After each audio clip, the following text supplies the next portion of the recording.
यह कहानी 300 साल पहले की है। एक महिला को शादी के 12 साल हो गए थे, लेकिन उसे संतान सुख नहीं मिला था। बच्चे को पाने के लिए उस महिला ने न जाने क्या क्या उपाय किए थे। डॉक्टरों के पास गई थी, बाबा भक्तों के पास गई थी। जिसने जिस मंदिर, जिस मस्जिद, गुरुद्वारा या चर्च में जाने के लिए कहा, उस हर जगह गई थी। जिस भगवान का नाम लेने के लिए कहा, उस भगवान का नाम लिया था। और जितने उपाय या उपवास करने के लिए कहे सब किए। कहते हैं ना कि अगर दिल से और तन मन धन से कोई चीज चाहो तो मिल ही जाती है। इस महिला को भी उसकी तपस्या का वरदान उसके बेटे के रूप में मिल ही गया।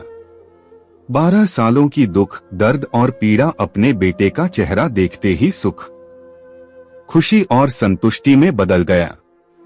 लेकिन अभी शायद उसकी तपस्या बाकी थी, शायद भगवान को अभी उसकी और परीक्षा लेनी थी। जब उसका बच्चा 1 वर्ष का हुआ तो एक दूसरी महिला ने उसका बच्चा चुरा लिया।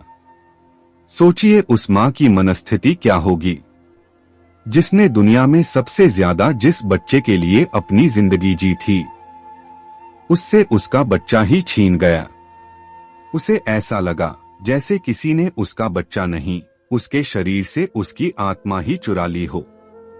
उस दिन से उस माँ का जैसे खाना, पीना, सोना सब छूट गया था। उसे ना भूख लगती, ना प्यास लगती, ना नींद आती। हार मान जाए। वह माँ कैसी? अपने बच्चे को ढूंढने में उसने जमीन आसमान एक कर दिया और आखिरकार उसने अपने बच्चे का पता लगा ही लिया। वह पहुंच गई उस चोर महिला के पास अपने बच्चे को वापस लेने के लिए। जब बच्चे की मां ने उस चोर महिला से अपने बच्चे को वापस पाना चाहा, तो वह महिला ऐसा जताने लगी जैसे वह उसका खुद का बच्चा हो। जब बच्चे की मां को लगा किसी भी तरह से बात बनती नजर नहीं आ रही है, तब वो इस मुद्दे को राजा के पास लेकर गई। राजा के दरबार में दोनों महिलाएं हाजिर की गई। दोनों ही महिलाएं उस बच्चे पर अपना पूरा हक जताने लगी। राजा और उसके सभी दरबारी काफी आश्चर्यचकित और हैरान हो गए, क्योंकि बच्चे की सच्ची मां को पहचानने के लिए उन्होंने जितने भी सवाल बच्चे के बारे में दोनों ही महिलाओं से किए, जो उसकी आदतों, उसकी पसंद या उसके निशानों के बारे में थे, दोनों ही महिलाएं उसका सही सही जवाब दे रही थी। जब इस समस्या का समाधान निकलता नजर नहीं आ रहा था, तो राजा ने अपने खास और सबसे समझदार मंत्री से इसका निराकरण करने के लिए कहा। मंत्री ने बिना 1 मिनट की देरी किए तुरंत राजा से कहा कि महाराज, मुझे लगता है कि यह दोनों ही इस बच्चे की मां है। इन दोनों का ही उस बच्चे पर बराबर का हक है। अगर आपको न्याय ही करना है तो सबसे बेहतर तरीका यही होगा कि आप बच्चे के 2 टुकड़े कर दीजिए और एक एक टुकड़ा दोनों माओं को बांट दीजिए। मंत्री की ऐसी बात सुनकर राजा के साथ साथ दरबार में हाजिर सभी लोग उनकी तरफ आश्चर्य से देखने लगे। राजा ने सोचा कि मंत्री के ऐसी मूर्खतापूर्ण बातों के पीछे जरूर कोई रहस्य होगा। वह बिना सोचे समझे ऐसी बात कभी नहीं कर सकते।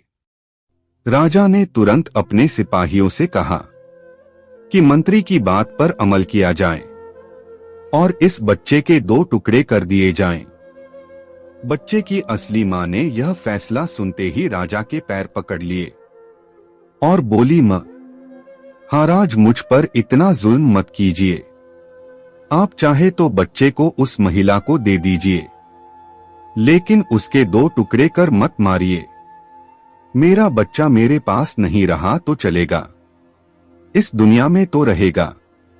मंत्री जी ने राजा से कहा, महाराज, यही उस बच्चे की असली मां है और जो वहां पर शांत खड़ी है वह है चोर।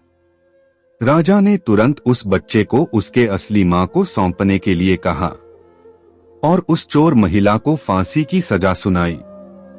बच्चे की असली माँ को उस दूसरी महिला पर, जिसने उसका बच्चा चुराया था, दया आ गई, क्योंकि उससे मिलने के बाद उसे यह पता चला था कि वह भी उसी परिस्थिति से गुजर रही थी जिससे वह 12 सालों से गुजरी थी।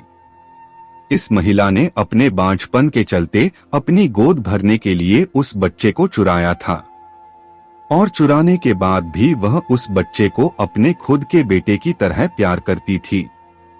बच्चे की असली मां ने दरबार में विनती कर उस महिला को माफ करने के लिए कहा। दोस्तों, यह कहानी हमें बताती है कि कैसे एक मां अपनी औलाद के लिए कुछ भी कर गुजरती है। और यह भी सच बात है कि एक मां का दर्द दूसरे मां से ज्यादा कोई नहीं समझ सकता। अगर आप सबको ये कहानी अच्छी लगी हो तो जरूर आप सब कमेंट कर बताइएगा। आपके कमेंट का इंतजार रहेगा और हमारे रियल स्टोरी BPM चैनल को सब्सक्राइब करना ना भूलें। Thank you.